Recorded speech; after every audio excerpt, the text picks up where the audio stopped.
चलिए अब देखते हैं हम section 117 abetting commission of offence by the public और बाय मोर देन 10 पर्सन। लोक साधारण द्वारा या 10 से अधिक व्यक्ति द्वारा अपराध किए जाने का दुष्प्रेरण, मतलब कोई आदमी ऐसा है जो 10 लोगों या 10 या से अधिक लोगों को भड़काता है, मतलब आम आदमी को पूरा भड़का रहा है या 10 से अधिक लोगों को एक साथ भड़का रहा है कोई अपराध करने के लिए, तब क्या इस भड़काने वाले को क्या सज़ा मिलेगा? तो उसको 3 साल तक का सज़ा मिल सकता है या जुर्माना या दोनों मिल सकता है। ठीक है, इलस्ट्रेशन हम देख लेते हैं। एक लोक स्थान में, है ना, लोक स्थान मतलब पब्लिक जहाँ रहते हैं, घूमते उठते हैं, बगीचे वगैरह जहाँ भी है, में एक प्ले कार्ड चिपका देता है और जिसमें एक पंथ को जो 10 से अधिक सदस्य है उकसाता है कि अन्य पंथ जो जुलूस निकाल रहे हैं उन पर आक्रमण करने एक निश्चित स्थान व समय पर मिले। मतलब ये 10 से अधिक लोग हैं, वो एक जगह मिलना है सब मिलके, और प्लानिंग के साथ जो दूसरा पंथ जो जुलूस निकाल रहे हैं उस पर आक्रमण करना है। ऐसा ए भड़का रहे हैं इस पंथ को, तो ए ने यहाँ पर अपराध किया है ना, अपराधी है। और ये तो साधारण मनुष्य है ना, साधारण आदमी है, आम आदमी है। तो इसका जो सज़ा है उसका 1/4 इसको मिलेगा दंड। चल देखते हैं सेक्शन 118 काउंसिलिंग मतलब छिपाना, है ना, design to commit offence punishable with death और इम्प्रिजनमेंट फॉर लाइफ। मृत्यु या आजीवन कारावास से दंडनीय अपराध करने की परिकल्पना को छुपाना। ठीक है, मतलब मृत्यु या आजीवन कारावास से दंडनीय कोई अपराध है तो उसके बारे में कोई तथ्य को छुपाता है कोई, और क्यों छुपाता है? वो अपराध को सुकर बनाने, मतलब अपराध हो जाए ऐसा करके सहयोग के रूप में, या सुकर बनेगा की संभावना उसको जानता है कि मैं ऐसा करूँगा तो अपराध आसानी से हो सकेगा तो जानता है, या फिर कोई कार्य करता है जिससे वो होता है अपराध, या कोई लोभ करता है, कार्य करने की जवाबदारी है तो नहीं जवाबदारी निभा रहा है, अगर ये कारण है तब भी। यदि गूढ़ लेखन द्वारा छिपाएगा तब भी उसको मिलेगा, या मिथ्या व्यपदेशन करेगा मतलब झूठ बोलेगा जानबूझकर तब भी उसको सज़ा मिलेगा। तो यदि वो अपराध हो जाता है तो ऐसे लोगों को 7 साल तक का सज़ा और जुर्माना दोनों मिलेगा, और यदि ये अपराध नहीं होता है तब उसको 3 साल तक का सज़ा और जुर्माना मिलेगा। ठीक है, तो ये सब चीज़ें जो कर रहा है, ऐसे गलत काम कर रहा है वो अपराध के संबंध में, यदि वो जो दंड है अपराध है वो मृत्यु या आजीवन कारावास से दंड मिले, ऐसा बड़ा अपराध है, तब ये सब इतना सज़ा उसको झूठ बोलने का या ये सब करने का मिलेगा। ठीक है, इलस्ट्रेशन देखते हैं यहाँ पर।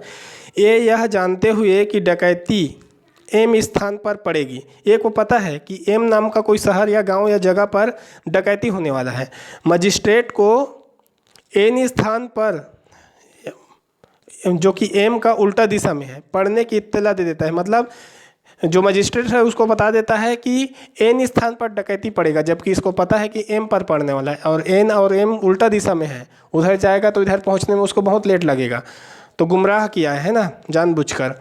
तो ए यहाँ पर अपराधी है। ठीक है, क्यों? क्योंकि एम में जो लोग डकैती करेंगे वो आसानी से बच के निकल जाएंगे तब तक। चलिए आगे देखते हैं।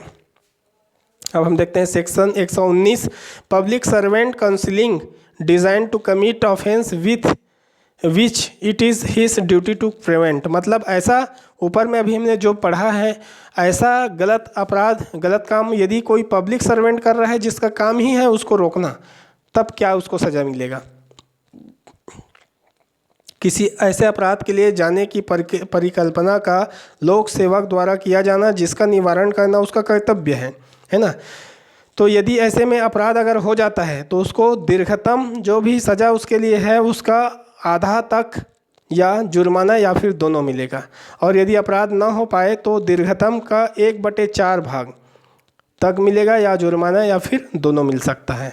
ठीक है, यदि अपराध मृत्यु आदि से दंडनीय है, बड़ा अपराध हो रहा है, तब तो 10 साल तक का सज़ा मिल सकता है, या जुर्माना हो सकता है, या दोनों हो सकता है।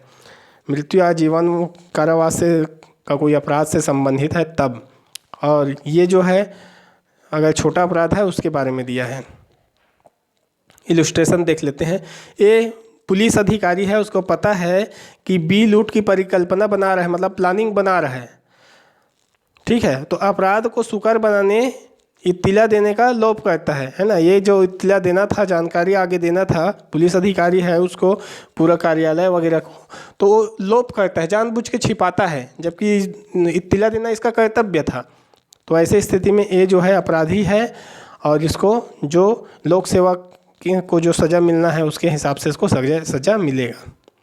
उसके बाद है section 120, concealing design to commit offence punishable with imprisonment, कारावास से दंडनीय अपराध करने की परिकल्पना को छिपाना, ठीक है, या तो वो सुकर बनाने के लिए या अवैध लोप द्वारा स्वेच्छया से या मिथ्या व्यपदेशन करके छिपा रहा है।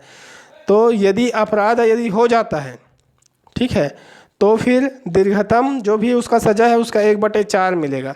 यदि अपराध नहीं होता तो दीर्घतम का 1/8 तक का सज़ा मिलेगा और जुर्माना या फिर दोनों मिलेगा इनको, ठीक है।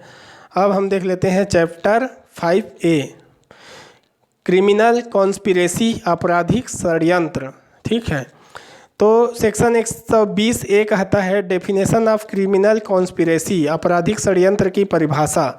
तो पहला इसका पॉइंट ये है कि कोई अवैध कार्य होना चाहिए, है ना, और दूसरा कहता है कि कार्य अवैध ना हो। यदि कार्य अवैध नहीं है परंतु अवैध साधनों से करवाने पर सहमति हुआ हो, मतलब साधन अवैध हो कोई भी वैध कार्य को कराने के लिए, तब भी ये दोनों शामिल हैं, तब ये क्रिमिनल कॉन्स्पिरेसी के अंतर्गत इसमें आ सकते हैं। जैसे देखें, एक तो ये है सहमति के अलावा, है ना, सहमति तो हो गए कि अवैध साधनों से काम करवाना है करके, तो सहमति के अलावा एक या अधिक पक्ष द्वारा उसके अनुसरण में कार्य होना चाहिए। ये नहीं कि सहमति हो गया और वहीं से बैठ गया और वो अपराध नहीं हो जाएगा, है ना। सहमति होने के बाद कुछ एक्ट भी होना चाहिए, तभी अपराध माना जाएगा। और क्या एक्ट? अवैध एक्ट होना चाहिए।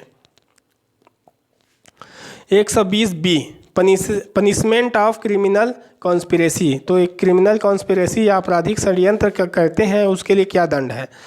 देखिए, पहला तो ऑप्शन दिया है मृत्यु, आजीवन कारावास या फिर 2 वर्ष से अधिक के अपराध यदि किया जाता है, मतलब या तो मृत्यु के सज़ा के लिए, मतलब ऐसा अपराध कर रहे हैं, ऐसा कॉन्स्पिरेसी कर रहे हैं जिसमें मृत्यु का सज़ा हो, आजीवन कारावास हो या फिर 2 वर्ष से अधिक के अपराध हो, ठीक है। तो ऐसे स्थिति में यदि उस कॉन्स्पिरेसी करने वाले को यदि उपबंध नहीं है तो माना जाएगा ऐसे अपराध का दुष्प्रेरण किया है, ठीक है।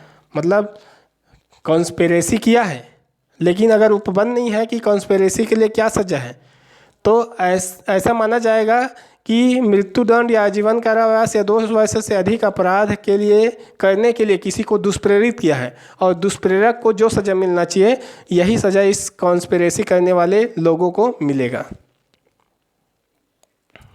है ना। कॉन्स्पिरेसी षड्यंत्र करने के लिए तो एक आदमी नहीं कर सकता, तो अधिक है। दुष्प्रेरण में हमने एक बार क्या पढ़ा था कि एक व्यक्ति करता है, ठीक है, और दुष्प्रेरण कितने व्यक्ति करेगा उसको हम कहीं देखेंगे बाद में।